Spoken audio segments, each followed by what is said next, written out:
यीशु मसीह को जानने से पहले मेरा जीवन जो है काफ़ी पाप में था, अंधकार में था और काफ़ी गलत कामों को मैं करता था। जैसे कि सिगरेट पीना, व्यभिचार करना, गंदे कामों को करना, अपने दोस्त लोग के साथ मिलकर जो है तरह तरह के जगहों पर जाना, दूसरे लोग को टारगेट करना, बहुत सारे गलत कामों को मैं करता था। मगर आग बहुत ज़्यादा पकड़ लिया था, कुछ बुझने का नाम नहीं ले रहा था। फिर सब पानी उसके ऊपर डाले, मैं भी डाला, तब तक वो लगभग 70% वो जल चुकी थी। उस समय मैं पूरी तरह से प्रभु जीशु ख्रीष्टर मधुमय नाम रे बड़ आंतरिक नमस्कार। प्रिय भाई एवं भौणी माने, प्रभु जीशु ख्रीष्ट जहाँ परिवर्तन करती से परिवर्तन हो जाए। से गुंडा हो, बदमाश हो, से चोर हो, डकैत हो, व्यभिचारी हो, से जेकोसी टाइप्र व्यक्ति हो ना कहीं जितेबाला प्रभु जीशु ख्रीष्ट जनक अंतर कार्य करती, जितेबाला पवित्र आत्मा परमेश्वर जितेबाला जनक अंतर कार्य करती सेतेबाला से परिवर्तन हो जाए। यही अनेक साक्ष्य गुड़िक से प्रिय बंधुगण जो मैंने साक्ष्य दियंती जे देख मु पूर्वर एक बहुत बड़ गुंडा थी, एवं मु जीशुंकर प्रचार करुच्ची। किए कहे मु पूर्वर बहुत बड़ व्यभिचारी थी, किंतु प्रभु मोर मन हृदय को बदल देले। तबे प्रिय बंधुगण एमती अनेक साक्ष्य गुड़िक रही है। अनेक कट्टर हिंदू माने पूर्वर थिले। कट्टर हिंदू आप जानते जो माने कि निज धर्म छड़ा अन्य धर्म को से पचारती ना, आ जो माने कि सब बेले निजर सनातन हिंदू धर्म को से बड़ बोली भावती, जो माने विश्वास करती जे तांकर जो सनातन धर्म विश्वर सबुठार श्रेष्ठ धर्म, आ से माने हिंदू शास्त्र थिबा प्रत्येक आदेश को से माने अक्षर अक्षर पालन करती। आउ प्रतिदिन तांको घरे पूजा पर्वपर्वाणी हुए, होम यज्ञ भाग नियंती। एपरी लोक मान को कट्टर हिंदू बोली कहा जाए, किंतु आपण जानिचंती अनेक कट्टर हिंदू आज प्रभु जीशु ख्रीष्टर विश्वासी अटंती। अनेक कट्टर हिंदू से वर्तमान पास्टर होकि चर्च रे एक पालकीय सेवा कार्यर दायित्व बहन करुचंती। कौन आपण जानिचंती? तबे प्रिय बंधुगण सेमिति जने परमेश्वर दास को आमे माने देखिबा, तांको मोहर शुणिबा से किपरि प्रभु जीशु ख्रीष्ट को निजर व्यक्तिगत त्राणकर्ता भाव ग्रहण कले। चलत विलम्ब न करी डायरेक्ट तांको मुहर आमे माने शुणिबा। आप सबको जय मसीह की प्रभु आप सबको आशीष दे। और मैं सुशील ब्रदर आप सबके बीच में एक बहुत ही खास वीडियो लेकर आया हूं, और हमारे बीच में एक बहुत ही खास मेहमान उपस्थित हैं। और मैं आपको बता दूं कि ये एक प्रभु के दास हैं, और बहुत सारे जगहों में जो है कि रोड पे जाके प्रभु के शुभ संदेश को बांटते हैं। और आज हमारे बीच में वो उपस्थित हैं, और आज हम लोग जानेंगे कि किस प्रकार से प्रभु उनको चुना और कैसे प्रभु यीशु मसीह को स्वीकार किए, कैसे आज प्रभु की सेवा कर रहे हैं। तो सबसे पहले हम प्रभु के दास का स्वागत करते हैं। आप अपना नाम बताएं और उसके बाद से आप अपनी गवाही को शेयर करें। मेरा नाम पास्टर पॉल है। आप कितने साल से प्रभु की सेवा कर रहे हैं? मैं लगभग 10 साल से जो है प्रभु यीशु मसीह की सेवा कर रहा हूँ। जी, आप सेवा अभी कहाँ कर रहे हैं? अभी एट प्रेजेंट टाइम में मैं वाराणसी में सेवा कर रहा हूँ। आप प्रभु के बारे में कैसे जाने?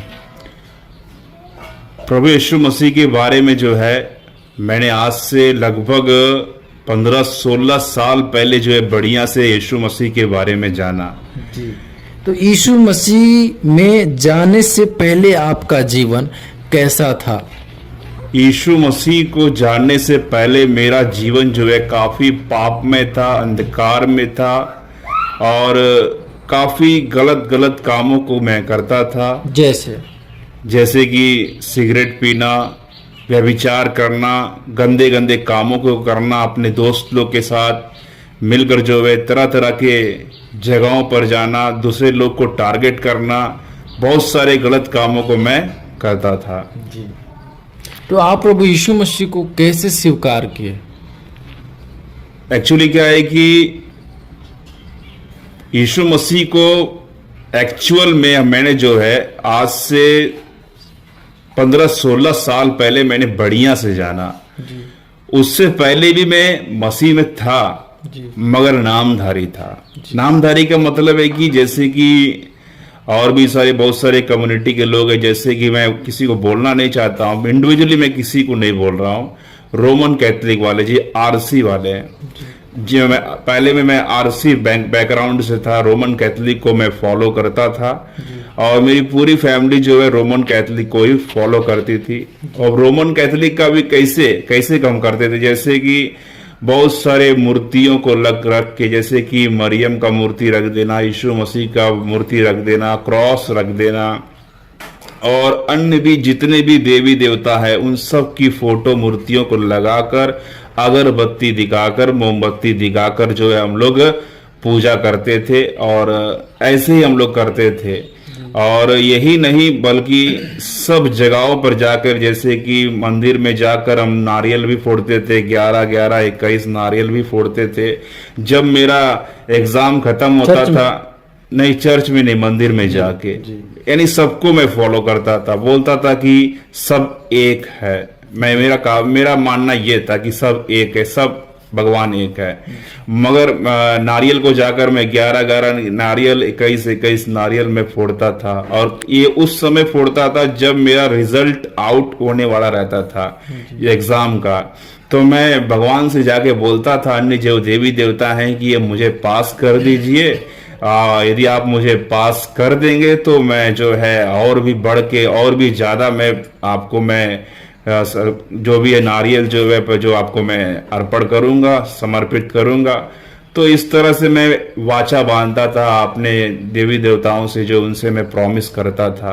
मगर इसके बावजूद जो है कि मैं पास होने के कारण पास नहीं होता था मैं, बल्कि जो है और जो है 2-3 सब्जेक्ट में मैं फेल हो जाता था। बल्कि इसका अपोजिट होता था मेरे साथ, सब कुछ करने के बावजूद भी। और दोबारा जो है फिर मैं ऐसे ही प्रोसेस मेरा चलता रहा। मैं सोचता था कि चलो मेरे से देवी देवता नाराज हो गए हैं, चलो मैं उनको मना लूंगा, फिर से मैं जरूर पास हो जाऊंगा। फिर मैं जाकर 21 नारियल जाके ऐसे फोड़ता था, पूजा जाके करता था। मगर फिर दोबारा जो मैं मैथ्स में 1 या 2 नंबर से मैं फेल कर जाता था। फिर मैं इस तरह से सच्चे ईश्वर की तलाश में था। यीशु मसीह को जानने के बावजूद भी, मसीह होने के बाद भी, क्रिश्चियन होने के बावजूद भी जो मैं इस तरह से जो मैं अंधकार में पूरी तरह से भटका हुआ था, सच्चाई की मैं खोज कर रहा था। एक दिन जब मैं टीवी देख रहा था, वो सुबह का 6:30 बज रहा था। उस समय मैं जो है डीजेस अंकल का प्रोग्राम देखा फर्स्ट टाइम। पहले से हमने डीजेस अंकल के बारे में सुना था, जीसस कॉल्स के बारे में सुना था, मगर डीजेस अंकल का प्रोग्राम जो है मैंने उस दिन देखा। और उस दिन वो अपनी टेस्टिमनी बता रहे थे, अपने बारे में बता रहे थे कि किस प्रकार से वो प्रभु को जाने, किस तरह से उन्होंने संघर्ष किया प्रभु में, किस तरह से वो घंटों घंटों घुटने पर प्रार्थना करते थे जॉब करने के बावजूद भी, और किस तरह से पवित्र आत्मा के वरदानों से प्रभु ने डीजेस अंकल को भरकर इस्तेमाल किया। उनकी लाइफ से मैं काफी ज्यादा इंस्पायर्ड हो गया, बहुत कुछ मुझे सीखने को मिला। तो मैंने भी ये निश्चय कर लिया कि मैं भी डीजेस अंकल के जैसा बनूंगा, उनके जैसा सेवा करूंगा। तो मैंने ये पूरी तरह से डिसाइड कर लिया था। और उस समय से मेरा जीवन जो है धीरे धीरे बदलने लगा। मैं प्रार्थना में, वचन में बढ़ने लगा। और मेरा परिवार भी जो है तरह तरह के जो एक्टिविटी करते थे, क्रियाकलाप करते थे, सब मूर्ति सब रख के, फोटो रख के जो वर्शिप करते थे, वो सब वो लोग हटा दिए। क्योंकि हमारा परमेश्वर जो जिंदा परमेश्वर है, वो किसी हाथ के बनाए हुए मंदिरों में नहीं रहता, ना किसी ईंटे में, ना कोई पत्थर में। मैं किसी को यहाँ पे दिल दुखाने के लिए बात नहीं कर रहा हूँ, आप ही सोच कर देखिए। यदि कोई भी आप चीज को अपने हाथ से बना रहे हैं, कारीगरी कर रहे हैं, अपने हाथ से बना रहे हैं, उसको एक स्ट्रक्चर दे रहे हैं, एक रूप दे रहे हैं उसको, और उसको वर्शिप करेंगे, उसकी आराधना करेंगे, वो हमारी नहीं सुनेगा, क्योंकि वो निर्जीव है। हमारा प्रार्थना वो सुनने वाला परमेश्वर जिंदा परमेश्वर है, वो इधर उधर कहीं नहीं रहता, वो हमारे शरीर में रहता है। परमेश्वर का वचन बोलता है कि तुम्हारा शरीर पवित्र आत्मा का मंदिर है और परमेश्वर का आत्मा तुम में वास करता है। वो कहीं यहाँ वहां ढूंढने की हमको जरूरत नहीं है, वो हमारे अंदर है। यदि हमारा दिल साफ है, मन साफ है, हम अच्छा काम करते हैं, प्रार्थना करते हैं, वचन में बने रहते हैं, उसके काम को करते हैं, तो वो हमारे अंदर जिंदा है। तो इस तरह से मैं प्रार्थना करता था, प्रभु में धीरे धीरे मैं आगे बढ़ते गया और बढ़ते गया मेरा परिवार भी आगे बढ़ रहा था। मगर छोटे सी उम्र में हमारे फादर जो एक्सपायर हो गए थे।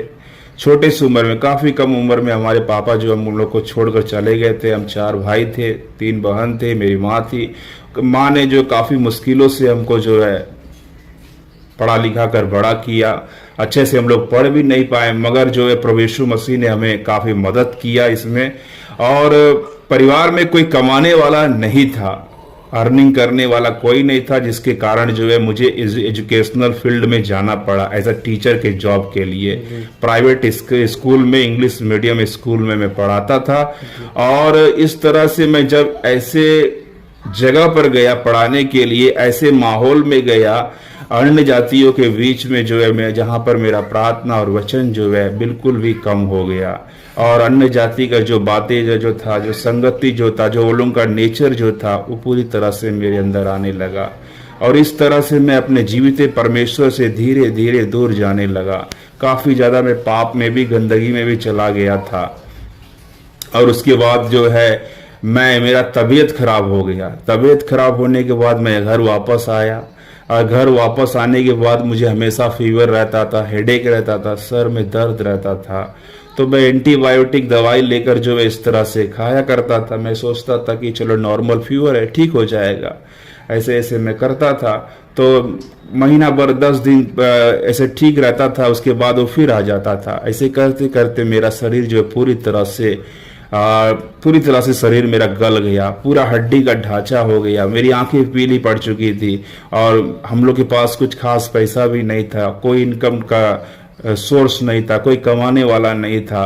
तो इस तरह से हम अपने घर में संघर्ष कर रहे थे। उसके बाद जो है एक दिन मेरे को खून का वोमिटिंग होने लगा, ब्लड का वोमिटिंग होने लगा, खून का उल्टी होने लगा।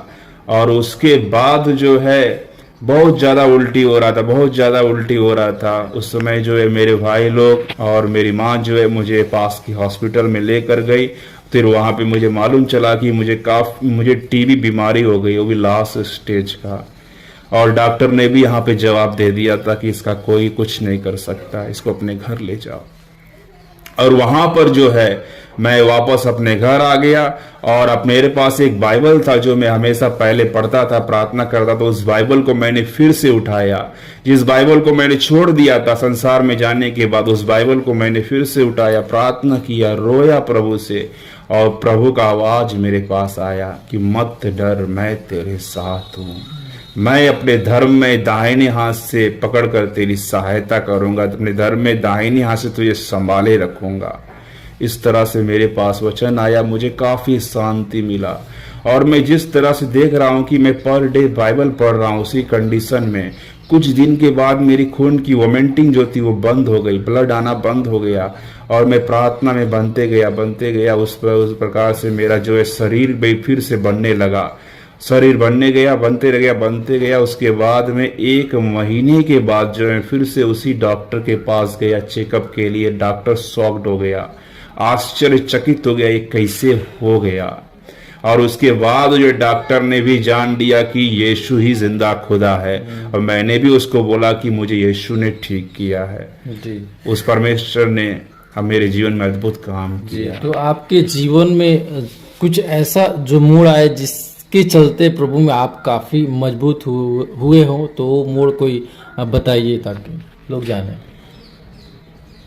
जैसे कि मैं यहाँ पर जो है प्रभु में आ गया था। मेरे जीवन में एक बड़ी बीमारी आई, उसके बाद में मेरा बीमारी जो है प्रभु यीशु मसीह ने ठीक किया, तो मैं पूरी तरह से ठीक हो गया था। मगर घर में कमाने वाला कोई नहीं था, हम लोग ही थे। 4 भाई थे, 4 भाई के पास कोई बढ़िया जॉब भी नहीं था। फिर से मुझे टीचिंग फील्ड में जाना पड़ा, फिर से वो संसारिक काम में जाना पड़ा कमाने के लिए। फिर से मैं ऐसे माहौल में गया कमाने के लिए, और उसके बाद जो है फिर से मैं संसार में ही चला गया था लगभग। मगर मैंने अपनी प्रार्थना दुआ नहीं छोड़ी थी। प्रार्थना दुआ मैं करता था, मगर पहले ऐसा प्रे नहीं करता था, ना मैं वचन पढ़ता था, मगर प्रभु में बना था मैं। फिर उसके बाद जो है मेरे जीवन में सबसे बड़ा बदलाव जो है 2020 में आया, वो कोरोना के समय। उस कोरोना के समय में क्या है कि उससे पहले मैं जो है इंग्लिश मीडियम स्कूल में एज अ प्राइवेट टीचर के रूप में काम करता था। उस कोरोना में मेरी जॉब चली गई, मेरे साथ मेरी पत्नी, मेरा 5 महीने का बच्चा था। और उसके बाद जो उस स्कूल के मालिक ने जो पहले वो किराया दे रहा था, रूम का रेंट दे रहा था, फूड का पैसा दे रहा था, वो सब देना धीरे धीरे वो बंद कर दिया। मेरी हालत बद से बदतर हो गई उस समय, और मैं समझ नहीं पा रहा था कि प्रभु से क्या करूं। मेरा भी तबीयत खराब हो गया था। मेरा बच्चा जो है दूध की जगह पे जो चावल का पानी पीता था, माड़ पीता था। मैं इतना संघर्ष कर रहा था उस समय, और पार्लेजी बिस्कुट घोल के उसको मैं पिलाता था, उसका पेट फूल जाता था, वो उल्टियां करने लगता था। तो इस समय मैं बहुत निराश हो गया था। काफ़ी मैं रो रहा था प्रभु से, प्रभु मुझे बचाइए, मेरे बच्चे को बचाइए, किसी तरह से कुछ ना कुछ करिए। उस समय जो है प्रभु ने मुझे जो है दर्शन दिखाया, बहुत बड़ी भीड़ प्रभु ने मुझे दिखाया। मेरे हाथ में बाइबल था, मैं प्रचार कर रहा था उन, और ऐसी भीड़ को दिखाया जो लोग रो रहे थे, बिलख रहे थे बीमारी से, दुख से, दर्द से। मैं ऐसे लोगों के लिए प्रचार कर रहा हूँ, ऐसे लोगों के पास, ऐसे लोगों के लिए प्रार्थना कर रहा हूँ। तो पहली बार तो मैंने इग्नोर कर दिया, दूसरी बार भी आया, उसको मैंने इग्नोर किया, तीसरी बार मैंने देखा कि बहुत बड़ी भीड़ है, मैं वहां प्रचार कर रहा हूँ बाइबल लेकर, और वहां पर मैं प्रभु के प्रेम के बारे में बता रहा हूँ, लोगों के लिए दुआ कर रहा हूँ। तो उस समय मुझे समझ में आ गया कि प्रभु मुझे अपनी सेविकाई के लिए बुला रहे हैं, सेवा में बुला रहे हैं। तो उस समय मैं क्या करने लगा कि लोगों से कांटेक्ट करने लगा। फेसबुक के थ्रू मैं सबका नंबर निकाल के, जो बीमार थे, जो कोरोना जिनको हो गया था, जो दुख तकलीफ में थे, उन लोगों को मैं प्रभु यीशु मसीह का सुसमाचार बताने लगा, वो लोगों के लिए दुआ करने लगा। वो लोग ठीक हो जाते थे उस समय जो है। और व्हाट्सएप में भी मैं प्रभु यीशु मसीह का सुसमाचार प्रचार करता था, बाहर नहीं जा पाता था तो, और लोगों के लिए दुआ करता था, और प्रभु अद्भुत काम करते थे उस समय। उस समय जो है प्रभु ने मुझे इस तरह की क्रिटिकल सिचुएशन से मुझे बाहर निकाला। और उसके बाद जो है मकान मालिक कुछ दिन बाद आता है, बोलता है कि आपका किराया जो है 10-15 हज़ार हो चुका है, इसीलिए आप किराया दे नहीं पा रहे हैं, एक काम करिए आप रूम खाली कर दीजिए, रूम खाली कर दीजिए। बोला, मैंने रूम खाली कर दिया, मगर उसने पैसे मेरे से नहीं मांगा। उसका मन प्रभु ने बदला, और उसने कुछ सामान मेरा लेके मुझे छोड़ दिया, बोला कि जाइए आप कहीं पे चले जाइए। उस तरह से प्रभु मुझे जो है, उसके बाद जो है फिर मुझे अपने भाई साहब के यहाँ पर हम आ गए, अपनी माँ के पास आ गए, जहाँ पर मेरा जो पहले से घर बना हुआ था, वहाँ पर मैं आ गया, रहने लगा। और 1-2 महीना मैं प्रभु की सेवकाई वहाँ पे कर रहा था, रह के सुसमाचार प्रचार करता था, प्रभु का संदेश बांटता था, लोगों के लिए दुआ करता था, क्योंकि प्रभु ने मुझे अपने काम के लिए चुन लिया था, मैं वही करता भी था। उसके बाद जो है फिर से एक बड़ा तूफान मेरे जीवन में आया, जो मुझे पूरी तरह से तोड़ के रख दिया। तो क्या हुआ कि वो दिसंबर का महीना था, 2020 दिसंबर का महीना था, और उस समय जो है मैं अपने रूम में प्रार्थना कर रहा था, अपने परमेश्वर से बात कर रहा था। तो उस समय जो है मेरी पत्नी जो है, मेरी वाइफ जो है, उस समय जो छत के ऊपर जो है वो आग ताप रही थी, लकड़ी जला के आग ताप रही थी, वो नाइटी पहनी हुई थी। तो मैं फिर बाद में मुझे मालूम चला, मैं किसी का आवाज़ सुन रहा, मैं प्रार्थना में मगन था, मेरे को समझ में नहीं आ रहा था, मगर मैंने एक आवाज़ सुना जोर जोर से चीखने के लिए, यीशु यीशु बचा लीजिए, इस तरह से। फिर मैंने सोचा कि ये कौन चिल्ला रहा है। फिर मुझे बाद में एहसास हुआ है कि मेरी पत्नी का आवाज़ है। उसके बाद मैं अपने प्रार्थना के मेरे रूम में से मैं खोल कर जो है उसके पास दौड़ा, छत पर गया, बाल्टी पानी डाला। मेरे घर वाले भी डाल रहे थे मगर आग बहुत ज़्यादा पकड़ लिया था, तो बुझने का नाम नहीं ले रहा था। फिर सब पानी उसके ऊपर डाले, मैं भी डाला, तब तक वो लगभग 70% वो जल चुकी थी। उस समय मैं पूरी तरह से टूट गया। मेरे पास कोई और ऑप्शन नहीं था कि मैं क्या करूं। मेरे पास उतनी आमदनी भी, पैसे भी नहीं थे। पूरी तरह से मैं टूटा हुआ था। और उस समय मैं अपनी पत्नी को लेकर गया हॉस्पिटल में, प्राइवेट हॉस्पिटल में। वहाँ बहुत ज़्यादा डिमांड भी कर रहा था पैसे का, और वो बोल दिया था कि इसका हम लोग कुछ नहीं कर पाएंगे, ले जाओ। उसके बाद मुझे किसी ने जो है बताया कि बगल में सरकारी हॉस्पिटल है, गवर्नमेंट हॉस्पिटल है, वहाँ पर ले जाओ, शायद वहाँ कुछ हो जाए। फिर मैं वहाँ पर लेकर इसे गया इसी कंडीशन में। तो वहाँ पर जो है मेरी पत्नी को जो है एडमिट तो सब कर लिए, मगर कोई भी डॉक्टर, कोई भी नर्स जो है इसको छूती नहीं थी, क्योंकि इतना डर्टी स्मेल आता था ना। कोई भी पास नहीं आता था, कोई भी छूता नहीं था, बस इंजेक्शन लगा के दूर से ही चले जाते थे। मगर उस कंडीशन में मैंने प्रार्थना करना नहीं छोड़ा। मैं इसके सामने घुटने टेक कर जो अपनी पत्नी के सामने प्रार्थना करता था कि प्रभु इसे बचा लीजिए आप। उस कंडीशन में मैं इसके घाव को धोता था, इसके घाव को मैं साफ करता था। मैं मरहम पट्टी अपने हाथ से खुद किया करता था। पर फिर किसी ने ये जान लिया कि मैं तकलीफ में हूँ। किसी विश्वासी भाई को मालूम चला फेसबुक के थ्रू, तो उसने इस बात को जो है और लोगों के साथ शेयर किया। फिर उस भाई के द्वारा प्रभु ने मेरी मदद किया इसके इलाज के लिए। और उसके बाद भी जो है इसका इलाज नहीं हो पा रहा था। उसके बाद जो है मैं इसे 10-15 दिन अकेले इसको लेकर था। अपने परिवार से भी दूर आ चुका था और इसके परिवार भी दूर थे। मेरे साथ कोई नहीं था सिवाय मेरे प्रभु यीशु मसीह के। मैं इसके लिए प्रार्थना दुआ करता था, सब मैं काम करता था और इसका इलाज नहीं हो पा रहा था। उसके बाद मैं इसके घर इसको लेकर गया। वहां पर मैं तेल में प्रार्थना करके एक तेल था जड़ी बूटी वाला, उस तेल में प्रार्थना करके मैं इसको लगाता था। मेरे इसके घर वाले इसको लगाते थे, मैं लगाता था। प्रार्थना पर डे इसके लिए प्रार्थना करके तेल लगाता था और पूरी तरह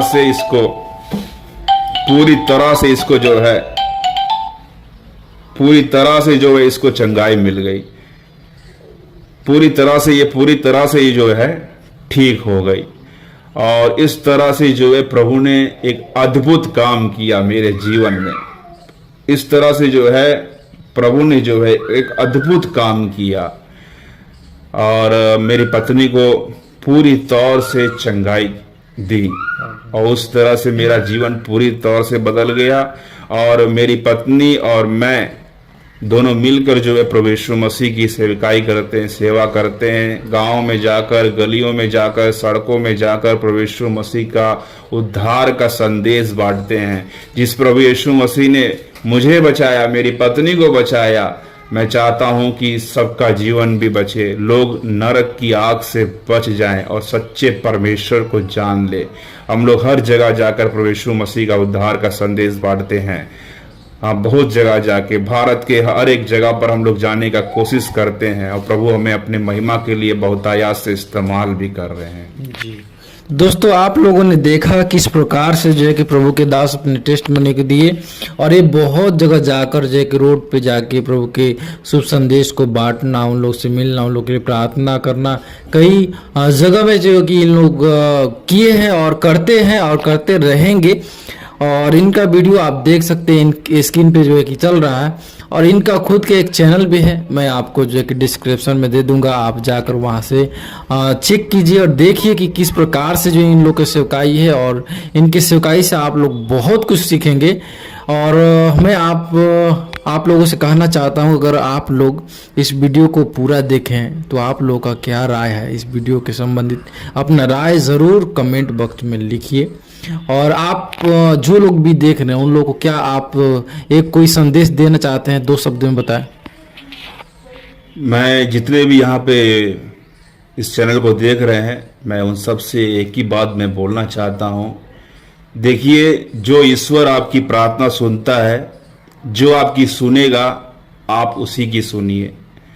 और देखिए, संसार में जो है लोग अंधकार में चल रहे हैं, भटक रहे हैं, पाप करते हैं, गंदगी भरा जीवन जीते हैं और उसके बाद उनका अंत हो जाता है। इंसान का जीवन का क्या, 60 साल 70 साल, बल के कारण 80 भी हो जाता है। उसके बाद इंसान का मृत्यु हो जाता है। उसके शरीर में आत्मा है, उस आत्मा का क्या होगा? मगर बाइबल का वचन बताता है कि मार्ग, सत्य और जीवन मैं ही हूं, मतलब यीशु ही है। और बिना यीशु के बिना कोई भी पिता के पास अर्थात स्वर्ग नहीं जा सकता। तो आप उस आत्मा का फिक्र कीजिए, जो मरने के बाद भी आपके शरीर में से जो आत्मा निकलेगा उसका भी न्याय होगा, वो भी स्वर्ग नरक जाएगा। यदि आप यीशु मसीह पर विश्वास करेंगे, आप और आपका पूरा घराना बचाया जाएगा। मैंने विश्वास किया यीशु मसीह पर, यीशु ने मुझे बीमारी से बचाया, दुख तकलीफ से, इतनी बड़ी तकलीफों से, पहाड़ मेरे पर टूट गया था मगर यीशु ने मुझे बचा लिया।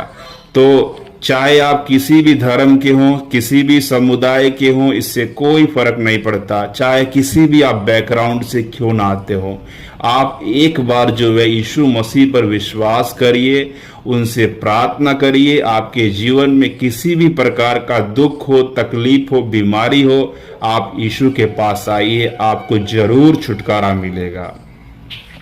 तो दोस्तों, आप लोगों को क्या कहना है, आप लोग जरूर कमेंट बॉक्स में अपना राय लिखिए और हम लोग फिर मिलते हैं एक नए वीडियो में। तब तक आप सबको जय मसीह। प्रभु की इस सेवकाई के लिए अपना बीज गूगल पे, फोन पे अकाउंट के द्वारा ज़रूर बोए और इस वीडियो को अपने दोस्तों तक ज़रूर शेयर करें। चैनल को सब्सक्राइब करें, लाइक करें, कमेंट करें। धन्यवाद।